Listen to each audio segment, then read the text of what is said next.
My name is Carmen Blake. I'm 35 years old, and last Christmas Eve my family finally showed me exactly what they thought I was worth. My sister's little girl grabbed the box out of my hands before I could even sit down. She ripped the paper open, looked at the sketchbook and jewelry kit inside, and scrunched up her face. "Dad says you only buy trash." The room went quiet for half a second. Then her father laughed like it was the funniest thing he'd heard all year. My sister hid her smile behind her glass. My parents stared at the TV. My own daughter slid a little closer to me on the couch and squeezed my arm, waiting to see if I was going to cry or explode. I didn't do either. I smiled, told my niece she could give it back if she hated it that much, and walked my gift right back out to my car. That night, while they slept under the roof I helped pay for, I logged in and froze every card I could reach. The emergency line of credit, the card I had co-signed, the just-in-case account they swore they barely used. At 8:30 the next morning, their payment was declined at the checkout line. By the time they started blowing up my phone, I already knew this wasn't going to stop at one embarrassing moment in a store. If stories about families crossing lines you didn't even know existed hit a nerve, stay with me until the end. And if you want more real stories where the person being used finally decides they're done, hit like, subscribe, and tell me where you're watching from. Later that week, the familiar heaviness settled over me again. The kind that always showed up whenever I tried to make sense of my place in that family. It was strange how quickly the feeling came back, almost like muscle memory. For years I had pushed it down, convinced myself it was normal to be the one holding everything together. Now it felt impossible to pretend I didn't know what that role had cost me. Looking back, the pattern had never been subtle. It started quietly, in the kind of moments most people would overlook. I remembered paying a small bill for my sister because she said she was short that month, and how harmless it felt. Then it became something else entirely. A subscription fee here, a repair there, another expense that seemed urgent and temporary. Each time I told myself I was helping because that was what family did, even when it meant moving my own plans aside. At some point, the line between generosity and responsibility disappeared, and I didn't even notice. My sister always talked about how things were harder for her, how she just needed time to get back on her feet.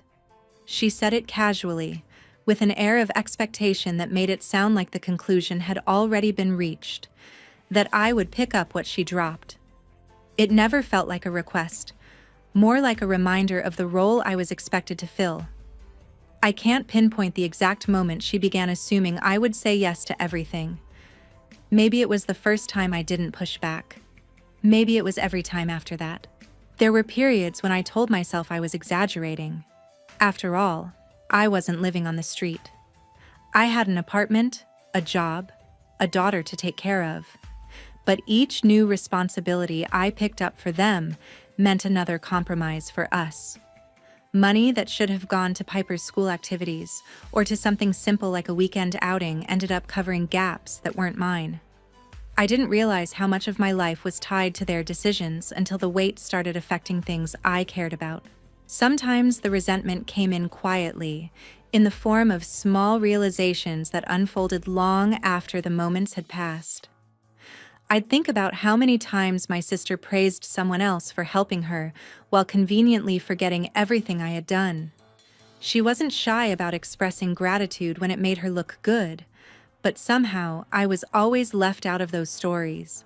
It was as if my efforts only counted when they benefited her directly, and even then, they barely registered. It became impossible to ignore how often I was expected to sacrifice without acknowledgement.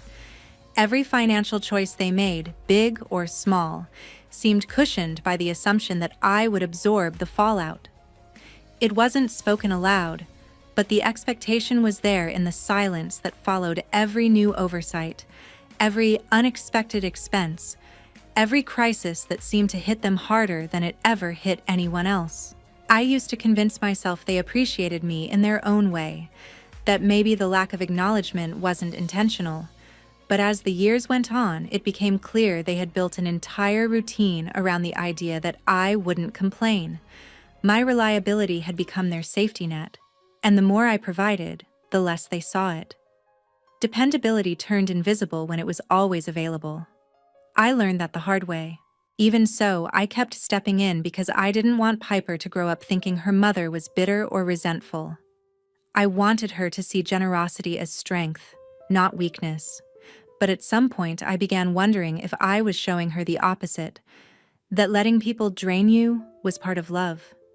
That thought lingered longer than I expected, particularly as she got older and started paying attention to things I hoped she wouldn't notice. There were moments when I tried to draw boundaries, but they rarely held. A quiet no would turn into an argument about loyalty or family obligations, and every attempt to hold my ground left me feeling guilty. They had a way of twisting the narrative that made it seem like I was abandoning them, even when I was the one struggling to carry the weight. It was an unspoken rule. Any consequence they faced was somehow my responsibility. Realizing this didn't bring clarity right away, it just added another layer to a truth I had avoided. I spent years believing I was doing what anyone in my position would do, but the more I stepped back and examined the pattern, the clearer it became. I had built my life around solving problems that weren't mine, and the more I stepped in, the more they stepped out.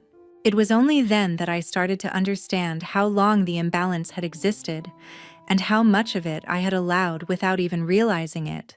As the days passed, the tension that had been building for years began to crystallize into something sharper, something I could finally name.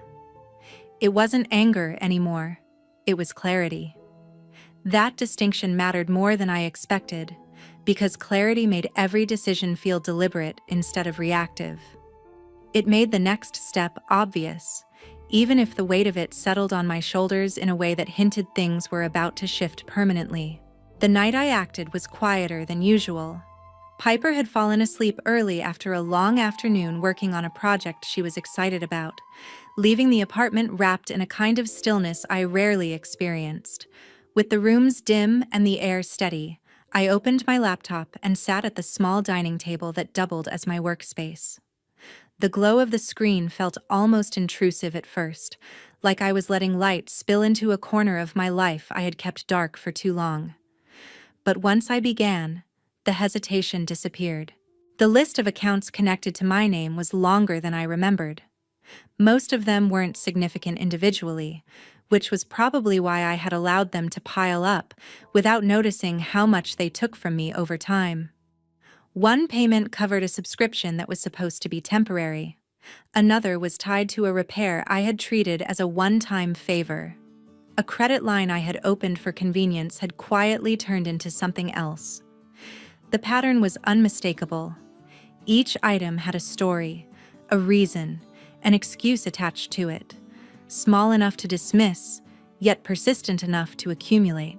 I went through each entry carefully, not because I doubted what I was doing, but because I wanted to understand the shape of everything that had been taken from me.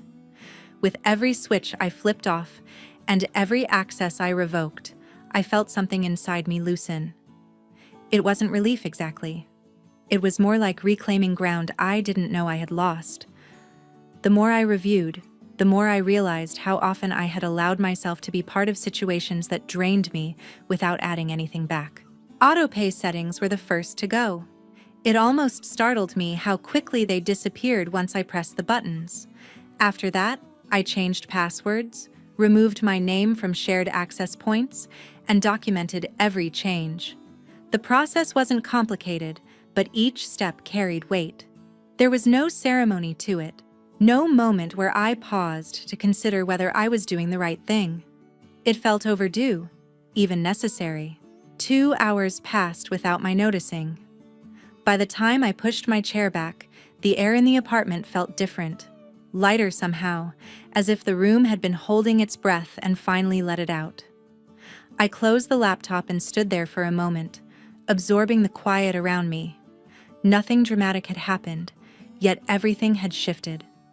My sister and her husband would wake up the next day believing their world was intact, unaware that the ground beneath them had already begun to move. When morning arrived, I carried on with routine tasks, each one grounded me in normalcy. Preparing breakfast, checking Piper's schedule, organizing things around the apartment. None of it felt unusual, and that was the part that surprised me. I had expected some sense of fear or guilt to creep in, the lingering voice that had always persuaded me to soften my boundaries, but it never came. Instead, there was only a quiet confidence that reminded me how long I had ignored my own limits. It wasn't until later that day that the impact of my decisions began to show. I noticed a series of alerts on my phone, the kind that hinted at disruptions happening elsewhere. I didn't open them immediately. Instead, I let them sit there, collecting on the screen like a reflection of consequences that were no longer mine to manage. Each one represented a responsibility I had carried alone for years, redirected back to the people who had created it. As the notifications continued to appear, I realized how rarely I had allowed space between their needs and my response. There had always been an expectation that I would react instantly, step in quickly, fix things quietly. Allowing those messages to untouched felt like stepping outside a role I had been assigned without consent. It was strangely empowering. By the time evening settled in, the vibration of my phone had slowed, though not entirely stopped. I set it face down on the table and let the silence return. The day had unfolded without chaos, without confrontation, without any of the emotional spirals I once believed were inevitable whenever I asserted myself. For the first time in years, I felt a sense of separation, thin but unmistakable, between their choices and my life. And as the night drew in again, it became clear that reclaiming that distance was the first real step towards something I hadn't experienced in a long time, living without their constant shadow. By the end of that week, the atmosphere around everything connected to my family had taken on a strange sharpness, as if the edges of situations I once ignored were suddenly impossible to overlook. It wasn't dramatic or loud. It was the quiet kind of tension that settles in when the truth finally begins to surface in ways no one can reshape or disguise. I felt it the moment I pulled into my parents' driveway for the next visit, not because anything looked different, but because I was no longer standing in the same place emotionally. Stepping out of the car felt like stepping into a version of myself that had finally stopped shrinking to fit inside their expectations. Inside the house, the rhythm of the day felt familiar, too familiar. The same conversations floated through the rooms, the same subtle dismissals slid into the space between sentences, the same hierarchy pulsed beneath every interaction. For a moment, I watched it all with a kind of detached clarity, noticing details I had overlooked for years. The way certain people position themselves at the center of attention.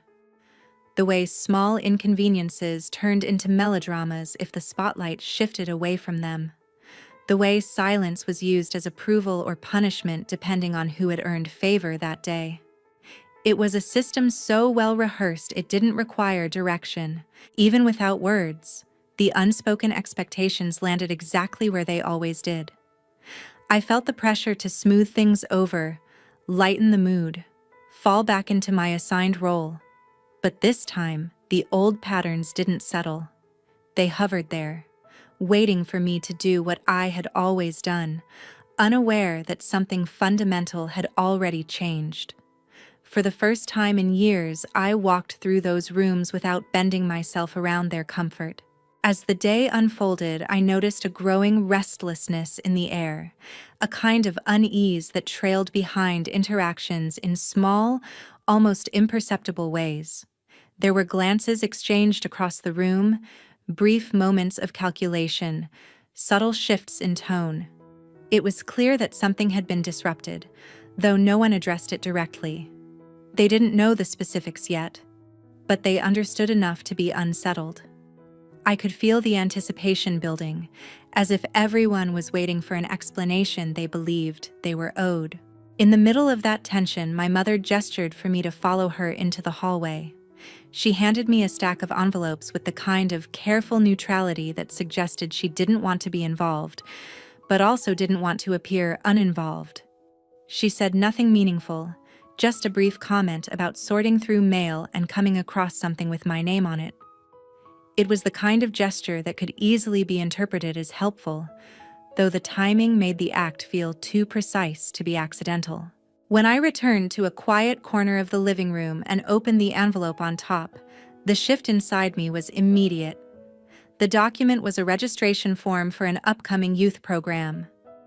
My name had been written in the section reserved for financial responsibility, and the signature beneath it was a sloppy imitation of my handwriting.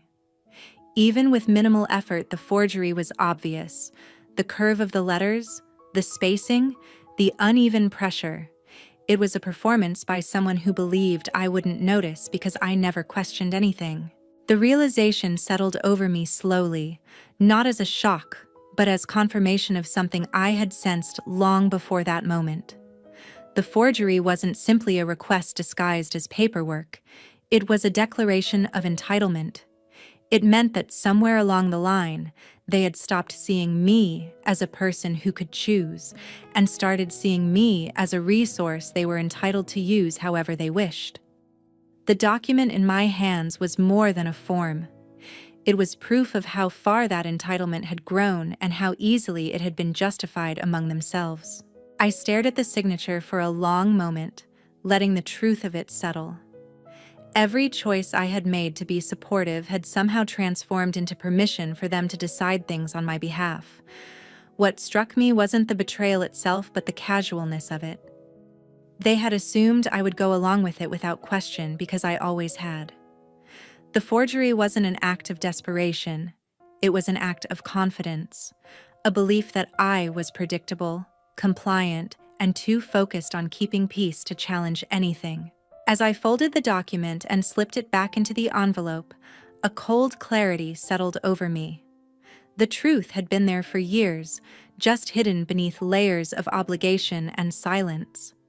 But seeing my name written in a hand that wasn't mine, used in a way I had not agreed to, cut through every excuse I had told myself to preserve the illusion of harmony. In that moment, I understood that nothing about the situation was accidental or misunderstood. It was intentional, practiced, and deeply rooted. And for the first time, I felt something stronger than disappointment. I felt the unmistakable beginning of resolve. A few days later, the unease that had been building beneath everything settled into a kind of determination I could no longer ignore. There was no sudden shift or dramatic realization, just a steady recognition that nothing would change unless I finally confronted the parts of my life I had allowed to be taken over piece by piece. That meant gathering information, facing uncomfortable truths, and stepping into the kind of responsibility that pointed back toward myself instead of everyone else. My first stop was the small bank branch near my apartment, a place I had visited dozens of times without thinking much about it. This time felt different.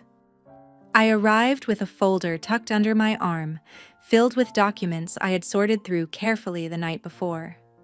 The quiet hum of the building and the soft tapping of keyboards blended into a background that allowed me to hear my own thoughts clearly for the first time in a long while. Sitting across from someone who understood financial systems more objectively than I ever could made the entire situation feel more real, more tangible. As I laid out the documents, I noticed the shift in the atmosphere. The papers that had felt like scattered pieces of inconvenience at home suddenly took shape when viewed by someone trained to interpret the details. The bank officer didn't react dramatically. He simply reviewed each item with a kind of measured precision that made the truth impossible to deny. When he pointed out inconsistencies, the implications were immediate. The signature, the access trail, the structure of the account. None of it aligned with what had been presented to me within the family.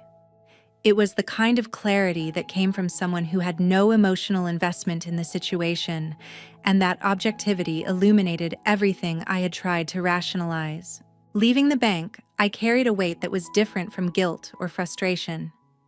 It was the weight of confirmation, the knowledge that what I had suspected wasn't just a misunderstanding or an exaggeration. It was a pattern, rooted in decisions made long before I ever questioned them. That realization guided me straight to the next step: documenting everything formally. The process was methodical. I sat in a quiet office, explaining details I had once dismissed as minor. As each point was recorded, the bigger picture formed with unsettling accuracy. This wasn't an isolated mistake. The document with my forged signature had been one layer, but now other inconsistencies began surfacing as well. When I reviewed older records that I hadn't touched in months, a pattern of unauthorized actions emerged.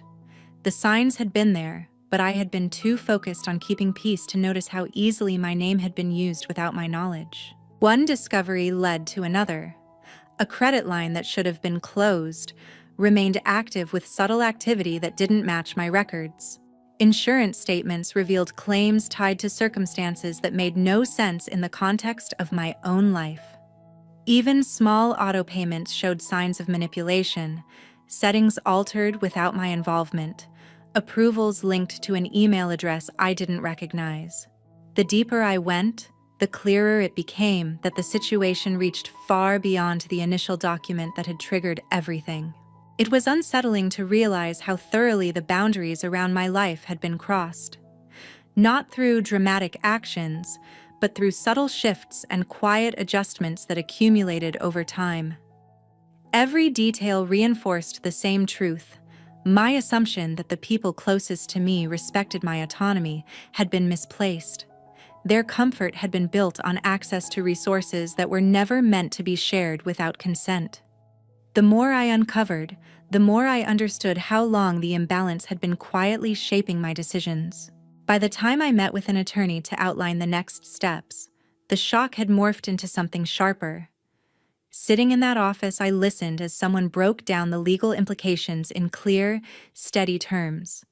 There was no judgment in the explanation, only structure, process, and the assurance that I wasn't imagining the severity of what had happened.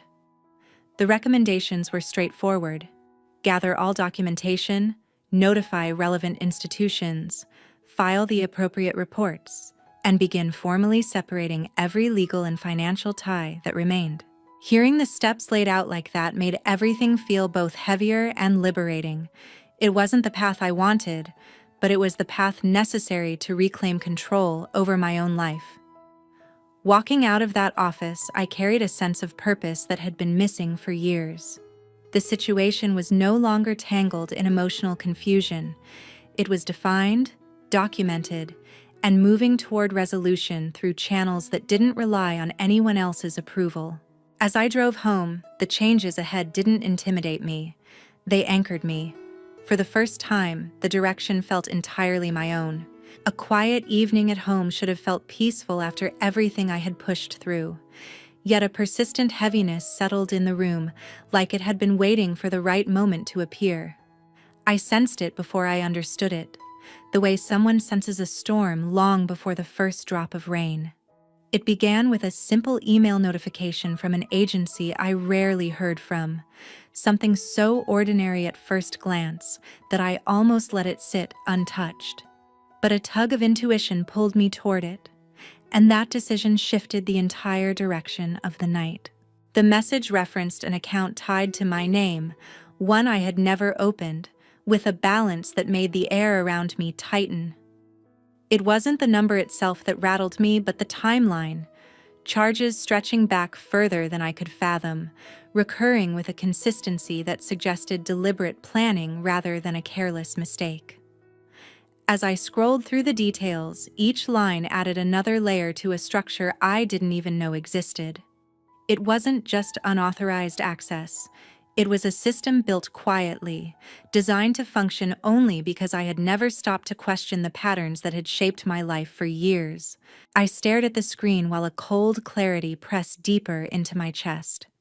There was no confusion left, no angle that could be explained away through generosity or misunderstanding. What I had uncovered earlier had only been the surface, and now the depth beneath that surface stood fully exposed. The realization didn't show up as anger.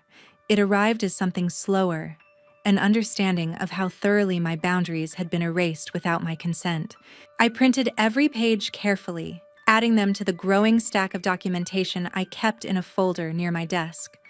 As the pages piled up, the weight of the folder mirrored the weight gathering in my mind. This wasn't a recent betrayal. It had roots, history, and a level of intention that forced me to reevaluate moments I had brushed aside in the past. The small requests, the subtle hints, the favors framed as temporary emergencies, all of it now looked different under the light of what I was holding. Later that night, while organizing the documents chronologically, I noticed a pattern connected to my tax records. A dependent claim that made no sense, filed during a period when my own life had been stable and uneventful. The deeper I checked, the more inconsistencies emerged. Someone had slipped their needs into spaces where only my responsibilities should have existed. It was astonishing how easily a person could justify taking advantage of someone who rarely drew lines. By the time I finished sorting through everything, the apartment had grown completely silent. That silence wasn't comforting. It was reflective, almost instructive, pushing me to acknowledge truths I had been avoiding because they felt too heavy to confront. But avoiding them hadn't protected me. It had only allowed the exploitation to grow more sophisticated. Sitting at the table, I let myself process what this meant, not just logistically, but emotionally. There was a strange numbness to the realization that people I had once trusted had woven themselves so deeply into parts of my life that should have been untouchable. I didn't feel the shock anymore. That stage had passed. What remained was a kind of grounded determination, the understanding that clarity often arrives in uncomfortable forms. As I reviewed the final set of documents, a thought settled over me with a precision that felt almost physical. This wasn't only about undoing damage, it was about reclaiming the parts of my life that had been quietly redirected to serve someone else's comfort. Each page represented a step away from that old dynamic, a step toward a future where I refused to be pulled back into the shadows of someone else's irresponsibility.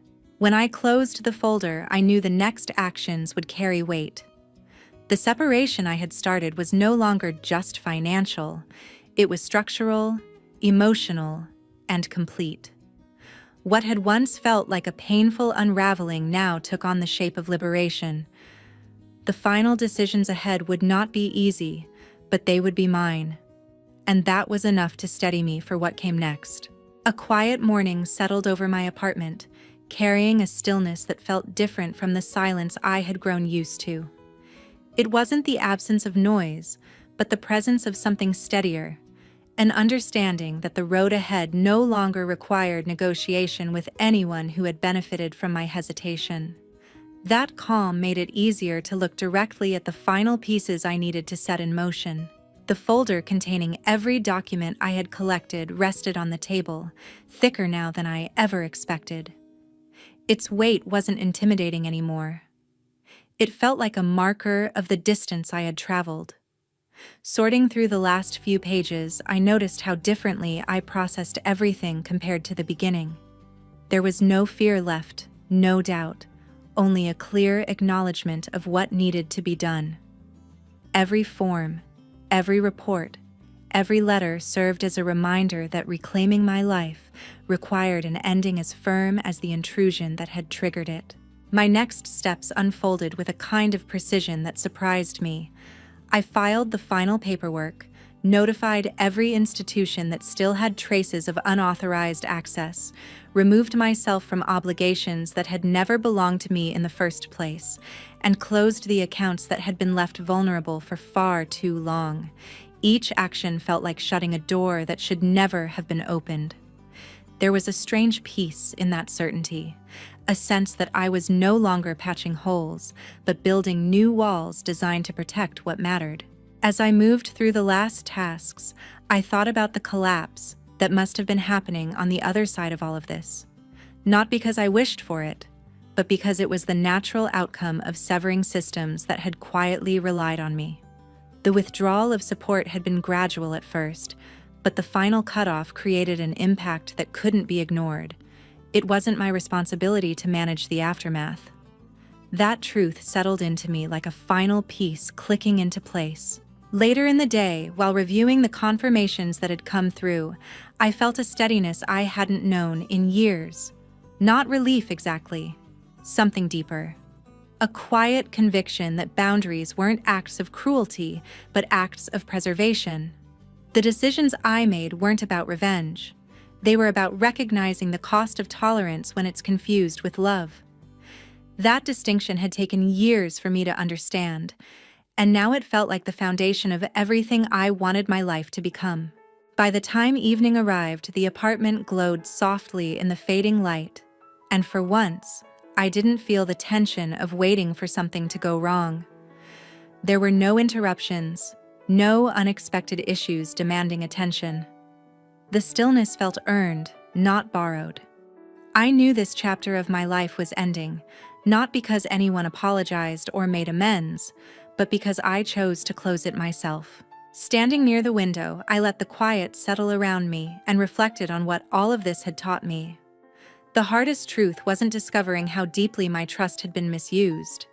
It was realizing how easily I had accepted a role that required me to diminish myself for the comfort of others. That habit had shaped years of decisions, and unlearning it took more strength than any confrontation ever could. The lesson wasn't dramatic. It wasn't wrapped in forgiveness or reconciliation. It was simple. People will take as much as you allow, and silence often reads as permission. Protecting yourself isn't selfish. It's necessary. And choosing distance doesn't make you heartless. It makes you honest about what your life can hold. As the last bit of daylight faded, I closed the folder for the final time. There was no need to revisit it again. Every step had been taken, every connection severed, every tie formally cut. The chapter had ended exactly as it needed to, without fanfare, without reconciliation, without compromise. What remained was my future, shaped by boundaries that belonged entirely to me. And for the first time, that was enough.